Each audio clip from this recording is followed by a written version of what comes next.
Welcome to Hit or Glitch. Tonight's episode is going to be a special one. Regular listeners will know Scott left us in the middle of this season. What you don't know is why. Tonight we want to talk about how happy we are to have him back and discuss a topic that plagues a large segment of our community: depression and suicide.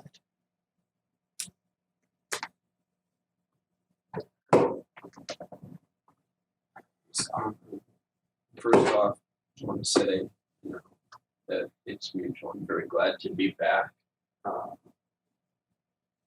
Apologize for ending that season early.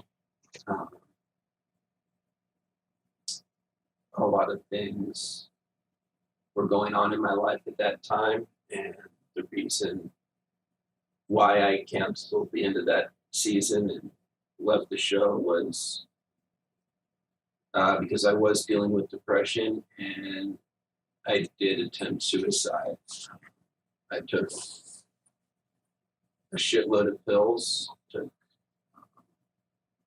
2 months worth of sleeping pills and a month worth of prescription blood pressure reducing pills with a fifth of vodka.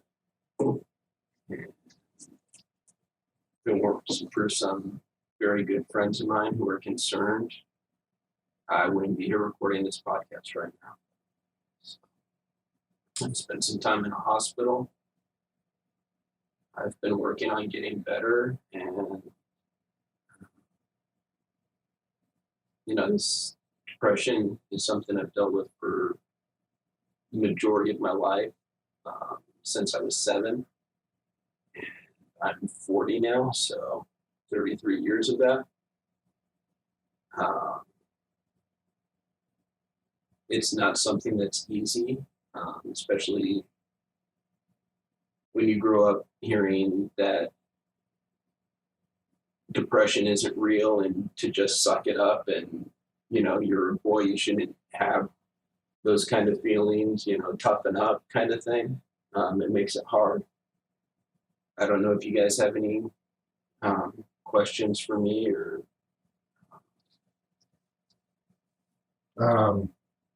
for me, it's I struggle with a similar scenario based off of past experiences in my life. The thought has crossed my mind on several occasions, whether it be lack of courage or lack of willpower. I've followed through with it. And sometimes I look back and think to myself, I've made it through what could be considered the worst day, and might as well keep going. I know that with my life and training, I have been more attuned to people's feelings and thoughts and ideas. So I have a tendency to catch it, especially at my job where I'm a manager. I can see it within my kids, and I try to help them and be aware. And it's funny how many people don't want to admit it right away, that that's the problem, that's what they're saying, and that's what they're experiencing. But if you know what you're looking for with kids, veterans, even older individuals, geriatric, still suffer and struggle with the same problems, you kind of can find the right ways to bring it out. And if more people took the time to pay closer attention in a conversation, I think that they would probably help save lives. Yeah. Well, and also listening to other people's stories about brushing up with that. And my concern when we met a couple months ago to discuss you coming back, as with most things, death-related, tends to come down to selfish thoughts, which was, I was concerned that your involvement in the podcast had been a contributing factor. You did ask me about that. The podcast wasn't a contributing factor. there was there's some things going on personally. There's some things going on professionally at my other job, at the hotel. Yeah. I moved down to Prescott Valley to help my parents out because of their health issues. And it's really hard when you're going through something like depression to have someone you care about not necessarily have depression, but be in so much pain because of their health issues that they start considering ending things too. Yeah. And that was part of it. I do want to say to Kerrigan, thank you. When I did officially give you guys my resignation, Kerrigan hit me up in a private message just between he and I and asked me if everything was okay. He asked about the podcast too, if it was anything that any of you guys had done, and I assured him that no, it wasn't. And, he offered to be there for me if I needed anything. Unfortunately, at that point, I had already made up my mind and set everything into motion. Yeah. But I do want you to know that I appreciate that. For those of you that don't know, Dan is the only one that I knew really well before we started the podcast and the company. And actually, I had never even met Kerrigan before our first recording session. So, Fact. We've never seen each other in person, ever. Heard the name, heard a few stories about some role-playing games, but never met, never seen each other. And so, I mean, that actually did mean a lot to me, and I wanted you to know that. I haven't told you that yet, but thank you. Of course, when things happen where people fall away, whether it be their own choices or their own intention, it's always good to see if something happened, because people let personal slights, situations, comments fester and build up inside, and to the point where they are ready to explode. So they try to take themselves out of the situation, out of the equation, to avoid that explosion. And sure, that's nice, but the problem never gets resolved. So my original intention was to really make sure that none of us had done anything that would put you to that point, especially since when you were starting, you were very invested in making this successful. To see you drop out like that, and the reason I offered future assistance was because I knew that there had to be more to it. But when, how long was it after you put the message that you were leaving? Did I message you? I mean, it wasn't even a day. It wasn't even 5 minutes. Yeah, I was pretty quick on that. It was literally before Dan replied with, "Hey, can we finish the season before you leave?" Yeah. You were talking to me, just between you and I. Just a little bit more, not that this episode is about me, but it's inspired because of what just happened to me, Like I said, it's something that I can remember being as far back as 7 dealing with this, and not being in a position in my life and how I was raised to be able to get help with it. It's something I turned to. I started drinking heavily when I was 9. I started with drugs early. I think 8, I started smoking pot. It's definitely like 10 to 14, I was dropping acid. Did a lot of really crazy things really, really young, as a way of self-medicating, because I didn't have anywhere to go to help. I didn't have anyone who was even willing to listen to me to get help. And honestly, that just made it worse when I did deal with it. Yeah. But it was the only thing that got me through at times too. So not that I'm condoning using those methods, but I mean, a lot of people who have those issues with addiction are dealing with those issues too. So,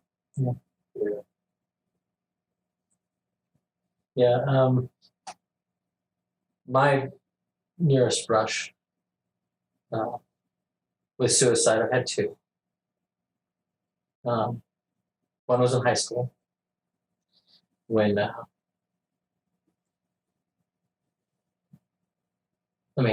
it's high school, teenagers. The world's going to end with any small thing. But I felt, it was just piling up and piling up and piling up. And I was like, I'm done. And I went so far as to think, how am I going to do it? Gun wasn't an option. Pills weren't really an option either. So it came down to a noose or a Rube Goldberg contraption using my katana in a decapitation device. And I actually think that this, working out the mechanics of that machine helped me get past it. Like, thinking about that gave time for those things to subside. And then the second time was a few years after my divorce.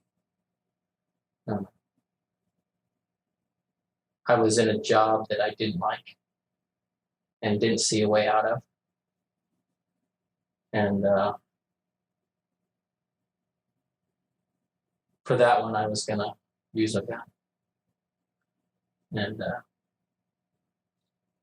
I was in the bath thinking about it. And I was like, can't. I have my daughter. I have a mission to accomplish. So the next morning, I gave my 2 weeks. And I immediately felt better.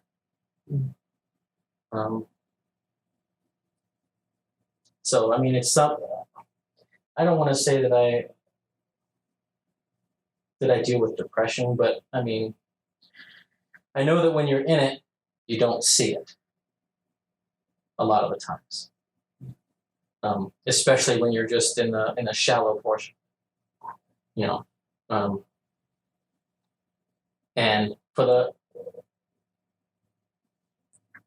I almost had all my utilities turned off last month, recently. And not because I didn't have the money to pay, but because I didn't care to pay the bill.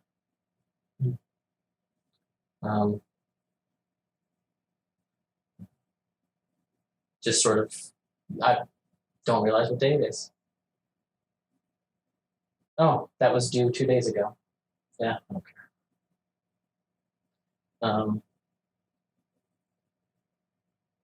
And you guys can attest to the disaster that my place has been for a while.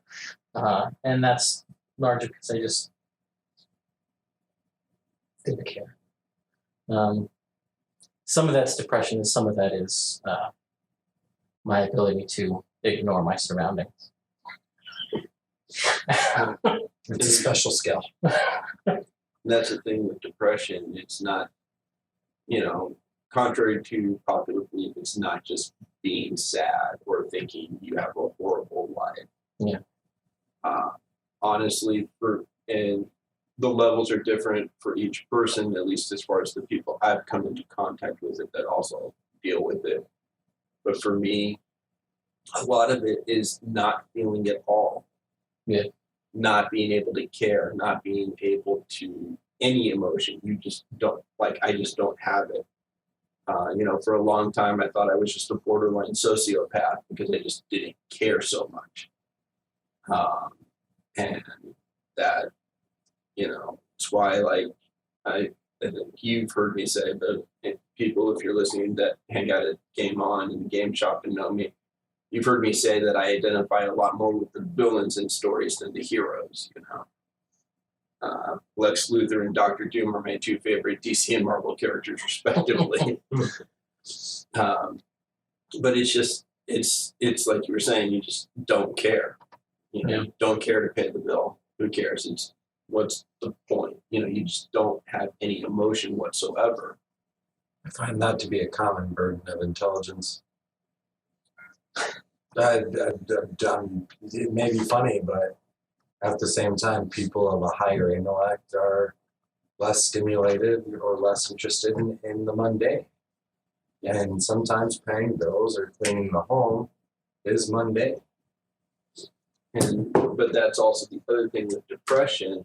I know for me, when I do recognize that I'm in a depression, not only do I not care, but one of the worst things you can do is be like, well, you don't have it that bad. Why are you, depressed? Yeah.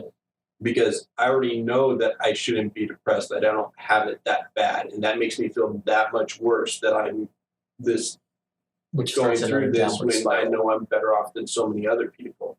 Mm. And that actually feeds into making me feel worse about it. But then also the, not cleaning, not paying your bills and getting your utilities shut off. Those things are all negative, and those help keep you in that level of depression. Yeah. I've noticed, like, when I'm getting depressed, I stop cleaning my room. I stop, cleaning my place, my desk at work, and it makes me feel worse. Whereas if I do just get in because there on some level you recognize that's a symptom, right. and so I'm just busy. No, I'm just tired. It's not a symptom of depression. I'm racked out right now. I just need a few days to relax and I'll get to it. And it's so easy to come up with those excuses and then keep you trapped in that level of depression and get it worse. So.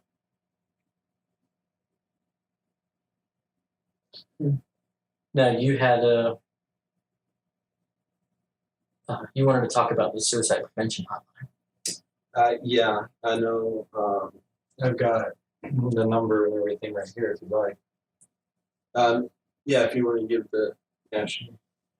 So for our listeners, all you future and past people, the National Suicide Prevention Lifeline is 1-800-273-8255. If you just don't feel like you can talk on the phone about whatever your problems are, I know there are plenty of people who are more confident through their computer or through texting. They have an online chat option. They also have a Twitter. That is a lifeline. It's a suicide prevention organized Twitter. There's also different suicide hotlines for each one of your states. And there is a treatment advocacy center if you believe that you can't get through it alone and you need treatment, whether it be medical or through professional, at 1-800-SUICIDE, 784-2433. So those are definitely some options. Another thing is talking to your parents, significant others, if you just feel like they can't relate or can't possibly understand. You've heard some of our stories. If you're struggling that bad, send us an email. Yes, please. There's each and every one of us has at one point or another struggled with our self-worth, our self-conscious, things that we've done in our lives. Many references have been made to my time in the military, so I'm always here to support our veterans. I've also spent time doing other things that I'm not proud of, or been places that I'm not proud of either.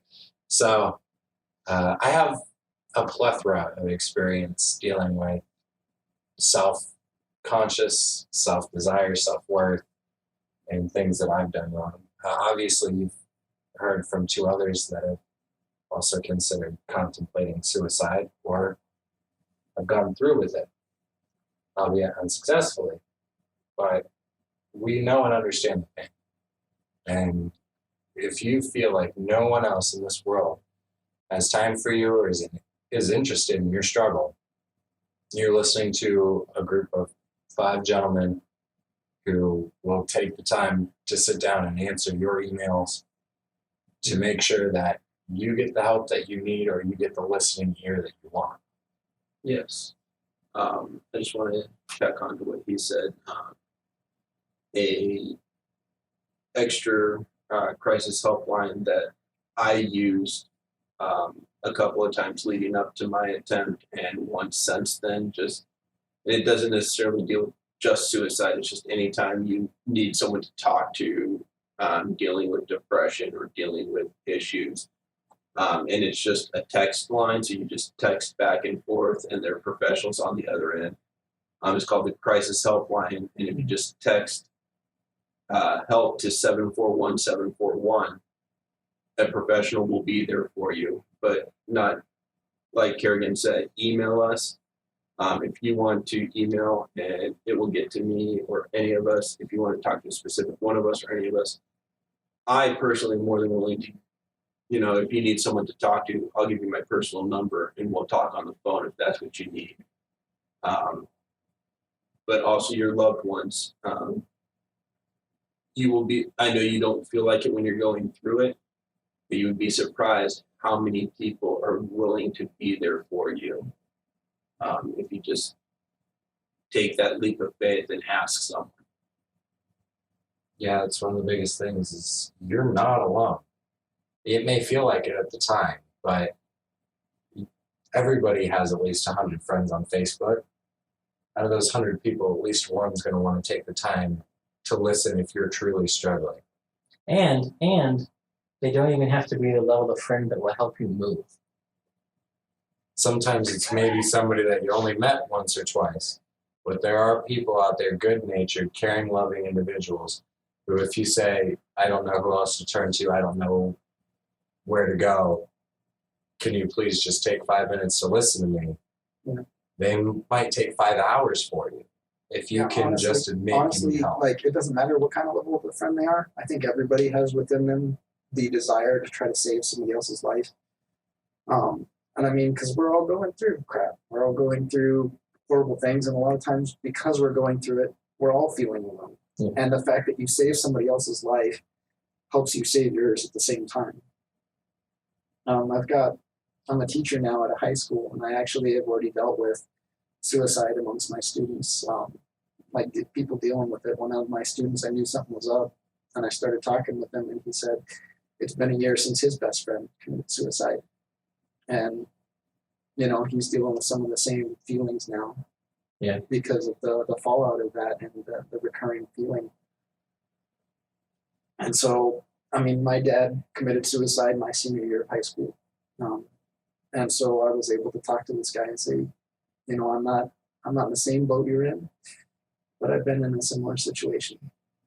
And just the ability to share how you feel and have them share how they feel back and forth has been really helpful for me. I think it was really helpful for the student as well. Yeah.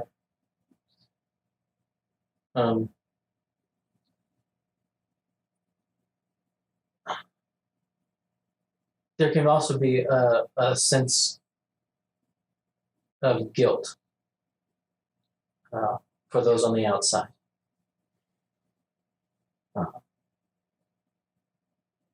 I know when I found out why you had left, and sort of watching it unfold on Facebook, that there was some guilt. Maybe if I would have said something or something like that. But that's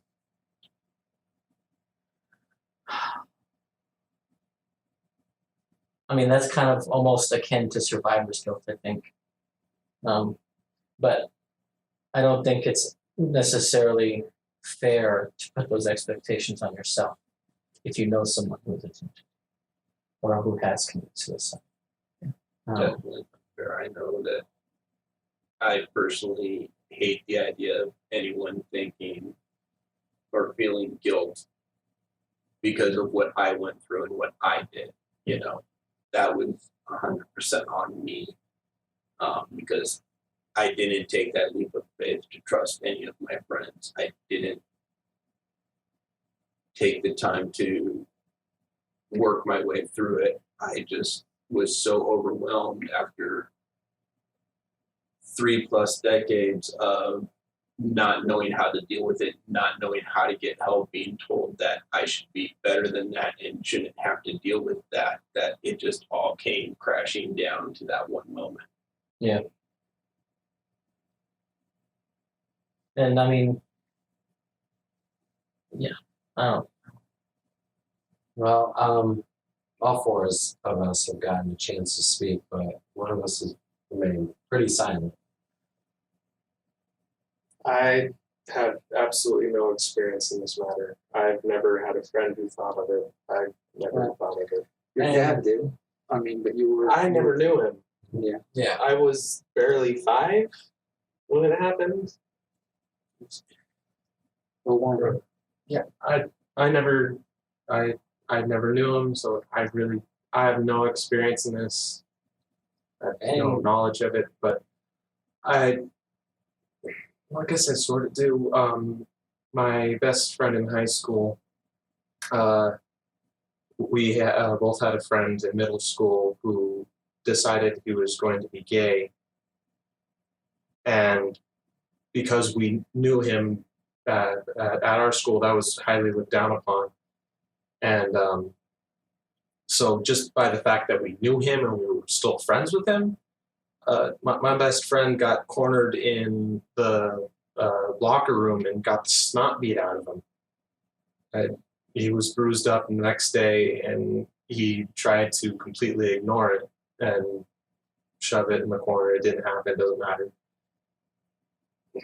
He had been going through a whole bunch of other matters with his family and everything, but he didn't consider suicide, but he was still having a hard time. And we just talked for 3 hours over Facebook, just talked and talked and talked. Yeah.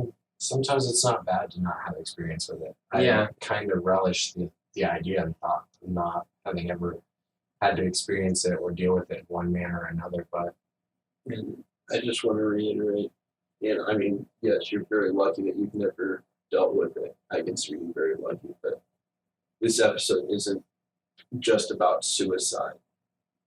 Yeah. You may have never thought of committing suicide, but still deal with depression, still deal with anxiety, still deal with so many things that are actually very, very prevalent in our culture of gamers, most of us being introverts, most of us, having a defect of some sort. whether it just be social anxiety or depression or any number of things. And we want people to be able to get help so it doesn't worsen Mm-hmm. and end up at that point. And I'm sure whether it be anxiety or depression or just loneliness, that you've dealt with something that we're talking about. Yeah. Everybody has. I don't care if you were the most popular kid in your school. The most popular kids are usually the ones who feel the most alone. You've felt it at some point. And the big thing is when you feel those things, you feel like you're the only one, that it's just you, and that's what makes it harder to talk about. Or there's some voice that tells you that it's not right. Appropriate. Yeah. It's not To right. have It's those inappropriate. And part of it is, for me, it's like I have a real fear of burdening other people with my issues. Me too. I'm the first one that will be there if you need someone to talk to, but I'm the last one to come to someone because the way I view people, why should I dump my problems on them? I want to be there for them because I care about people. But because I care about people, I don't want to burden them unnecessarily with my issues. And it's a double Becomes a standard. curse 2022. It shouldn't be that way, but that's the way a lot of people feel. Mm-hmm. I'm right there in the same boat with you. I drink mine away. My liver is going to commit suicide before I do.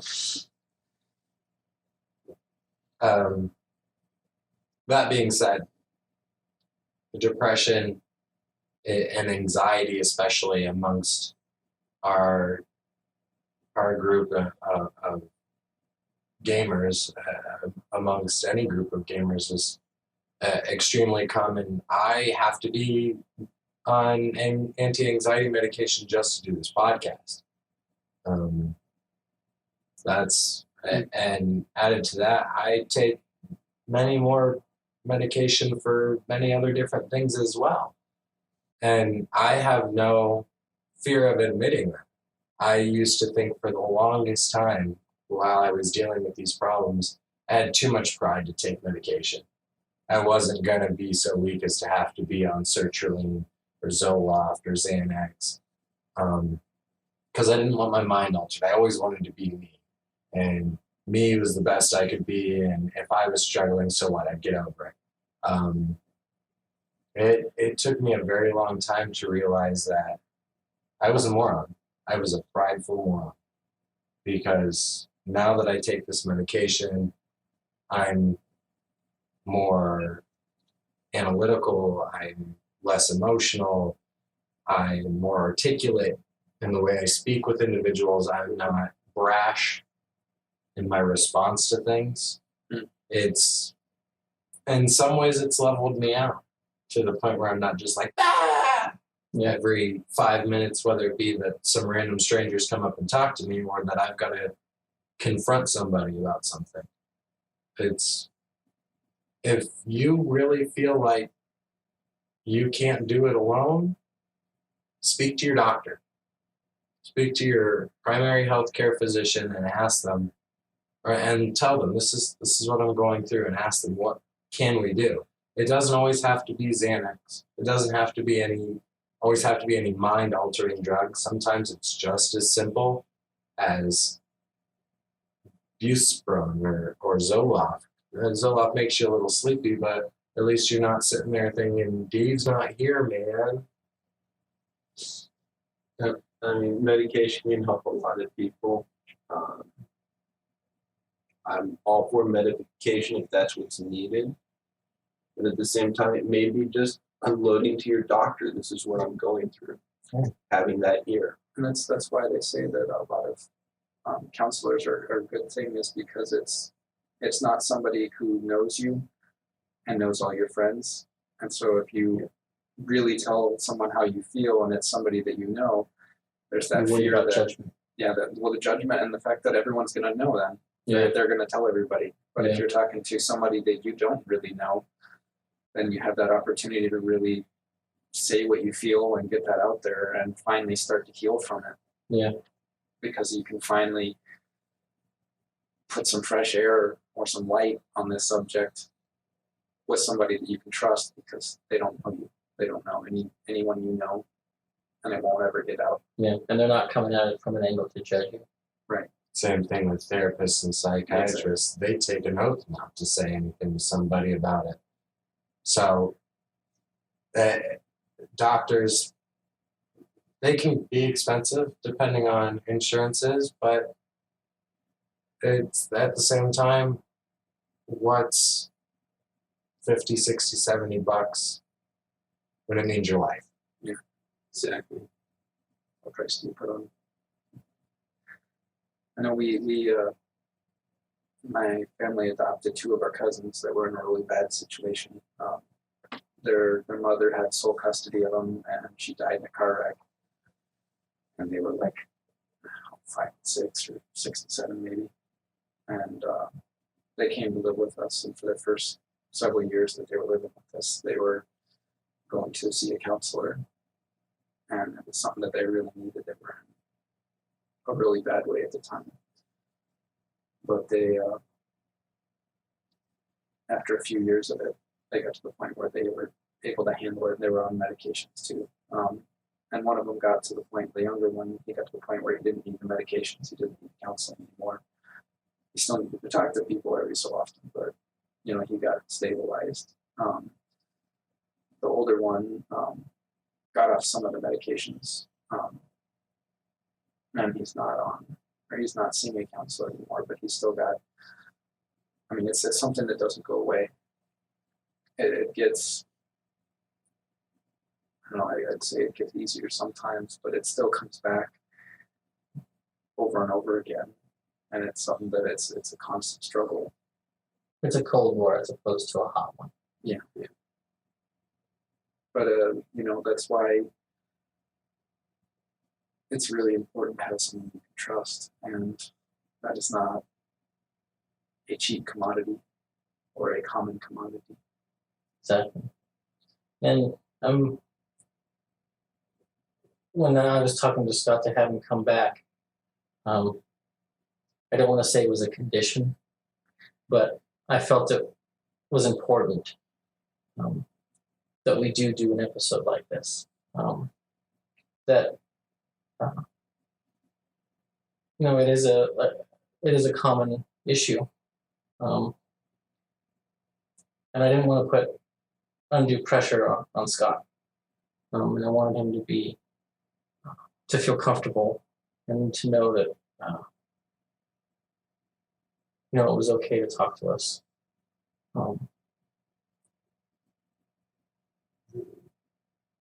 I didn't feel the pressure, but it was also something I wanted to do because I don't want people to have to go through what I did, and I don't want people to go through things that I put all my friends through by doing that. Mm. And I mean, right now you guys are part of a hopefully quickly growing audience. But we are broadcasting our voice. We are putting ourselves out there. And, Kevin Smith has talked about it at length, where he's had people come up to him and talk about how, your podcast saved my life. And I don't think, I don't know if that's on this level for us, but, he's said many times, if you're going to do it, everyone has, like a lot of authors say, everyone has a book in them. And Kevin Smith is like, everyone has a podcast in them. And he's very supportive of people. You know what? It's easy. You can do it. Put it out there. Because you never know the one person who's going to come across it at the right time. And it could save their life.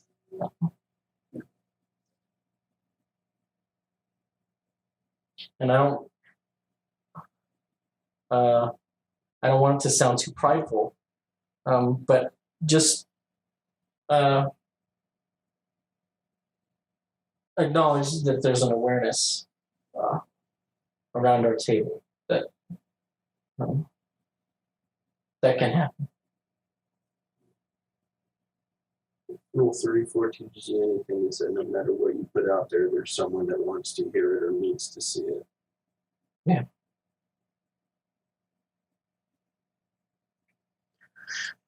We're coming up on our episode length. And I think we've all said our piece. If you guys want to give those numbers out again, for those who might need to hear it. Yeah, and I think we should also put them in the description. Sure. Yeah. Of the show when we post it. But again, the crisis helpline, the text line that I used was 741-741. The National Suicide Prevention Hotline is 1-800-273-8255. And then there's also 1-800-SUICIDE for treatment advocacy, so that you can get help finding the treatment that you might need. Remember, everyone, we're in the 21st century. You have the ability to talk through text messages and through your computer if that's just the way you're more comfortable. Some people with their anxiety can't talk on the phone. So text, call, Twitter, message. Email us at the podcast. multimedia.imperator@gmail.com. That's a direct link to me, 24/7. and he will get to us anything. If you want to talk to any specific one of us, he'll get it to us right away. You can private message our Facebook page, facebook.com/hitorglitch. If you want a specific one of us, just put at the start of it. Just put which one of us you want. You can have myself, Scott, Alex, Dan, or Tim.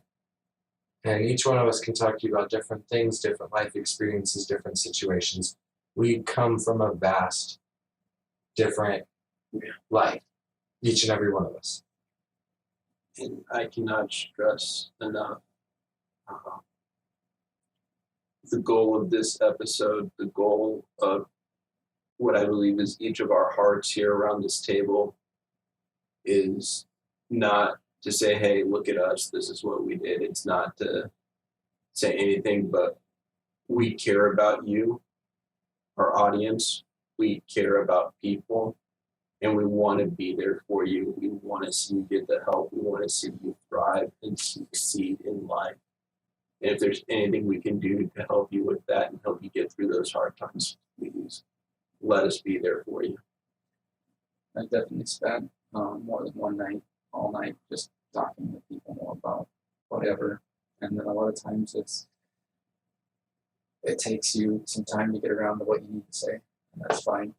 I mean, I really don't care about a night's sleep when it comes to somebody making a difference in somebody's life, even if it isn't just saving their life, they're not suicidal, or just making a difference in your life. That's literally what my job is for. Yeah. That's why I chose it. I've skipped school, I've skipped work to deal with situations and issues with other people. What's one day? What's 1 hour? What's 8 hours when it gives somebody else another day? Or it gives somebody else the thought and possibility of another day. It may not be that they're suicidal at that moment. It may not be that you're suicidal at that moment. But sometimes you just think, God, do I really want to go through another day? Do I really want to do the same thing again? And it may not even be suicide. You just may not care. You may not care to pay your bills. You may not care to hear from your parents or deal with your friends. But we're here to listen and help you find a way to care again. And that is not a plan move. Stop laughing.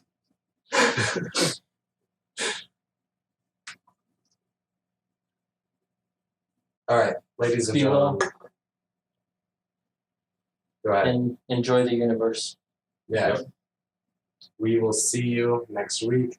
We will see you next week for many weeks to come. And you can reach us at any given time. And we'll be here for you, our wonderful listeners.